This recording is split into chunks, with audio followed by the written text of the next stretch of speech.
Plan మనం work out అవుతుంది. Night మాట్లాడుకుని మొత్తం ఇన్నోగా. అవునండి. ప్లాన్ ఓకే గానీ మీరిక్కడ అల్లు అర్జున్ ఇంటి మీద అటాక్ చేస్తే మరి రాజకీయంగా జీవితం మీద ఎఫెక్ట్ పడుతుంది గానీ ఇబ్బంది అవుతుంది కదా! మళ్ళీ అట్లా మాట్లాడితే మహేష్, మనం నైట్ ఏం మాట్లాడుకున్నాం? నీకు పొలిటికల్ గా ఎలాంటి ఇబ్బంది వచ్చినా గానీ బీఆర్ఎస్ పార్టీ నీకు అండగా ఉంటది. అన్న గుర్తుపెట్టుకో ఇది మాత్రం. అది లైఫ్ లాంగ్ కాదన్న, నీకు అండగా ఉంటది. సరే మీరు చెప్పారు మంచిగానే ఉంటుంది కానీ ఇప్పుడు అల్లు అర్జున్ ఇంటి మీద అటాక్ చేస్తాం, తర్వాత కేసులు అవుతాయి, మళ్ళీ కోర్టు చుట్టూ తిరగాలి కదా అన్న, ఇబ్బంది అవుతుంది కదా! మహేష్ క్లియర్ గా నైట్ చెప్పినా ఇప్పుడు చెప్తాను నీకు. పొలిటికల్ గానీ, లీగల్ గానీ, ఫైనాన్షియల్ గానీ ఎలాంటి ఇబ్బంది వచ్చినా గానీ రావణ చూసుకుంటాడు.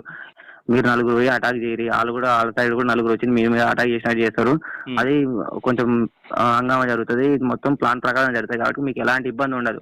ఏమైనా ఇబ్బంది ఉన్నా కానీ అవసరమైతే సుప్రీంకోర్టు లాయర్ని పెట్టి కూడా వాదిస్తానికి సిద్ధంగా ఉన్నాం. అన్న ఓకే అన్న, కాదంటలేం కానీ మరి మీరు ఇచ్చిన కమిట్మెంట్ మాత్రం మర్చిపోతాను. మీరు చెప్పిన దానికంటే ఎక్కువనే చేస్తా కానీ. ఒకరు గుర్తుపెట్టుకో మహేష్, అన్న కమిట్మెంట్ విషయంలో కానీ ఇష్యూలు వచ్చినా కానీ పార్టీ మీకు అండగా ఉంటుంది. మీకు అనుకున్న టైంకి అనుకున్న ప్లేస్కి వచ్చి అందుతుంది మీకు అందరికి. అన్న మీరు పోయే ముందు ఒక్కటే, అల్లు అర్జున్ ఇంటి ముందు పోయి దాడి చేసే ముందు ఒక 5 నిమిషాలు నాకు ఫోన్ చేయరి. మేము మీడియాకు సమాచారం ఇస్తాం. అది సోషల్ మెయిన్ మీడియాలో మొత్తం వైరల్ అవుతుంది. అది మొత్తం హంగామా జరిగేటట్టు చేయరు అంతే. మీరు చేయాల్సింది ఒకటే, అది కూడా కాదు, ఒక హంగామా లాగా చేస్తే అయిపోతుంది. ఓకే అన్న, నువ్వు చెప్పినాకనే మీరు లోపలికి పోతాం అన్న. ఒక 5 నిమిషాల ముందు ఫోన్ చేయి అంతే నాకు. ఓకే అన్న, సరే అన్న, మంచిది మరి. సరే మంచిది. విన్నారుగా, మహేష్ అనే వ్యక్తికి మరో వ్యక్తికి మధ్య జరిగిన ఫోన్ కాల్ సంభాషణ ఇది.